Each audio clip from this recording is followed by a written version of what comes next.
there, my name's Julia McNeil and I am from JMC Designs. Welcome to another edition of Back to Basics. So in today's video I am looking at the technique of matting and layering and looking at tips and tricks of how you can use this effectively in your creative work. Okay, so for today's card I'm going to be using the Curious Wonders collection from JMC Designs and I have used just 3 papers out of this. This one with the topper sheet, and we're going to be using this Alice topper here. This one here because it contains some sentiments that we can cut up and use, and this one here where I have fussy cut those flowers out for us to use. But first of all, I just wanted to have a little look at matting and layering. It's an expression that you will hear presenters and demonstrators use a lot in Hochanda. So what is matting and layering and why is it important? Now the first thing to realise is I'm going to just go through some of the basic principles on this. There is no right or wrong. You do it how you like it. At the end of the day, if you're liking the project that you're making, go with that.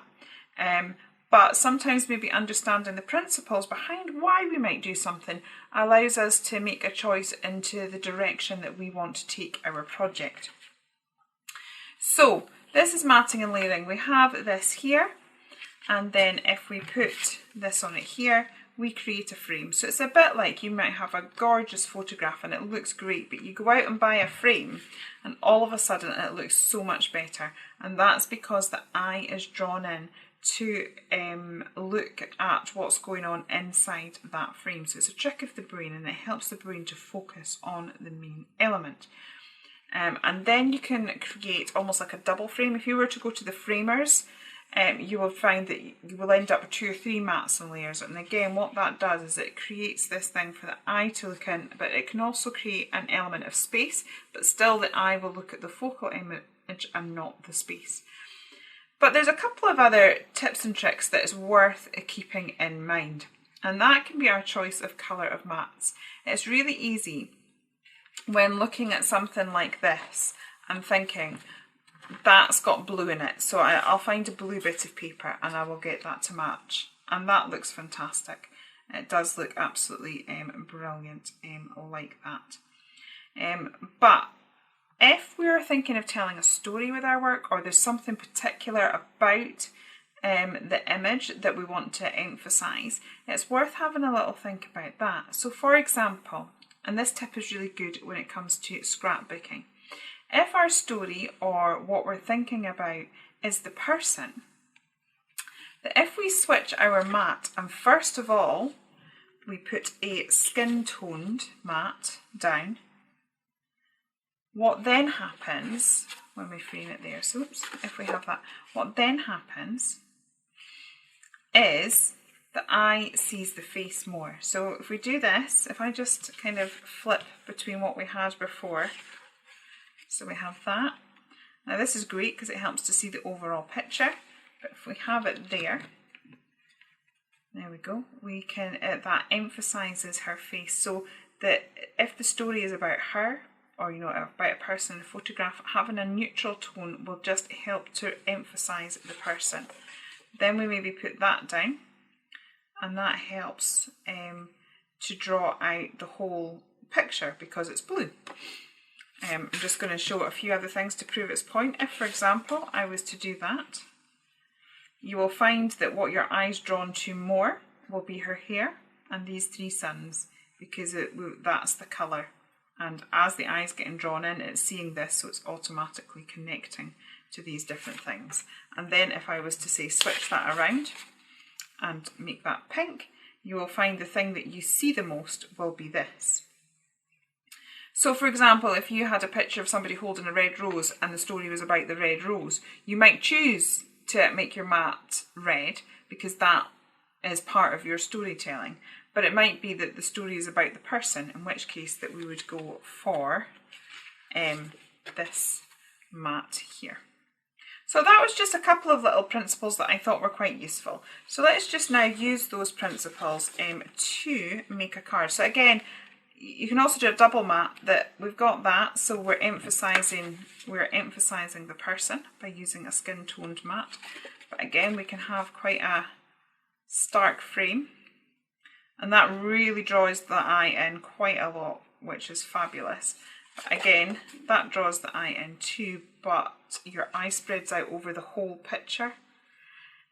So it's just little tips and tricks like that are quite useful when deciding what to use for a project. And I've always wanted to go into it in a bit more depth, but obviously when we're working away on the telly box, it's not always possible.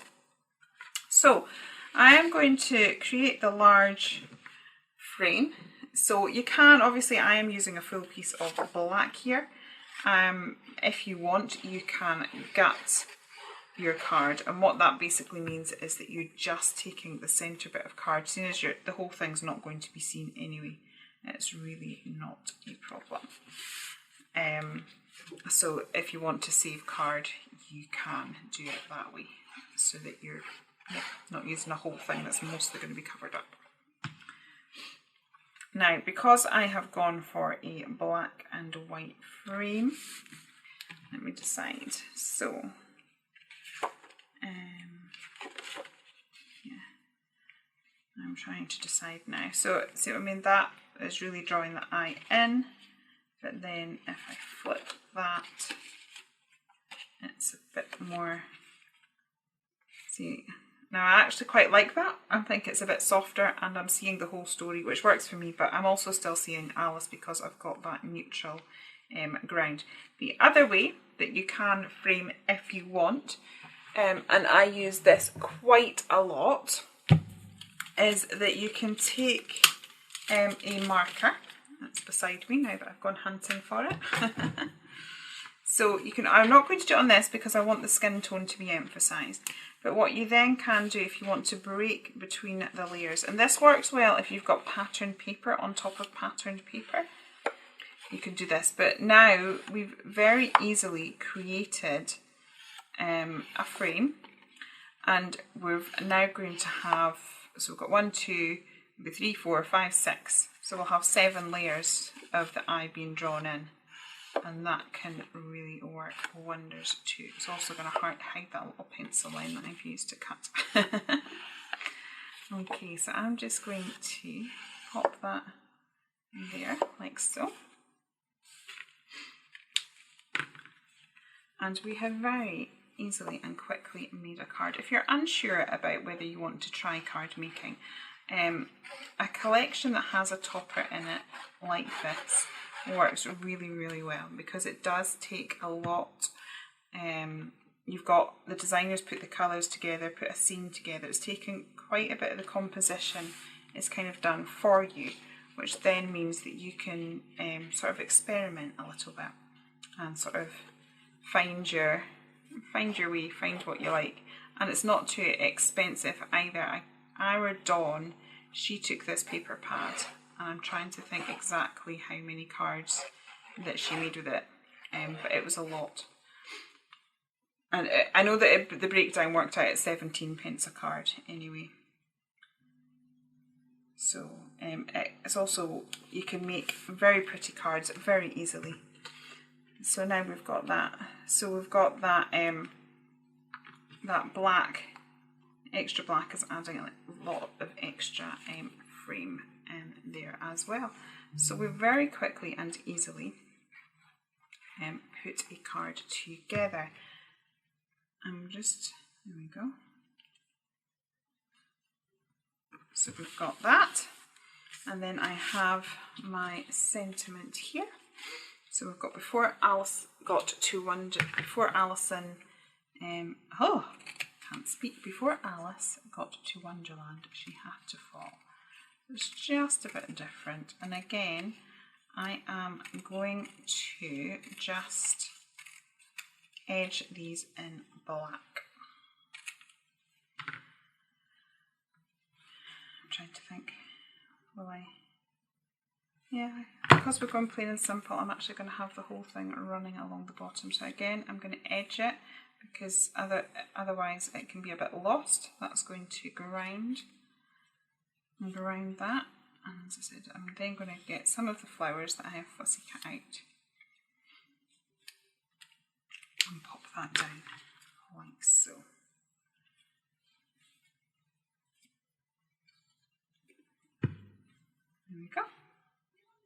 So I'm going to put it over there, and then it's going to go over that Wonderland sentiment that we've got there. So even though there's a sentiment on there, we can make that our own. And then, as I said, I have fussy cut out some of those elements, so I can add those now just to add a little bit of interest if we want. So that's going to add a little bit of a corner, and we have very quickly and easily put a card together, and so just using the elements of the paper. But if you want to take those principles of matting and layering and that you find them useful, as I said, it means that you can then make decisions as to your project. You know, if there's something in particular in the picture that you're using that you really want to emphasise, like for example, bumblebees have a message of believing in the impossible, rainbows have a message of hope. So if you're particularly using one of those images in order to try and convey a message in your card, that you can actually add to that message then by choosing how you choose to mat and layer. So I thought that was maybe quite a useful tip to consider in this Back to Basics episode. So that was our card all done there, nice and easy. So I hope you've enjoyed today's masterclass and you maybe learned some tips and tricks that you find useful. And of course, if you do want to recreate this Alice theme card, you can find everything that you need on the Hochanda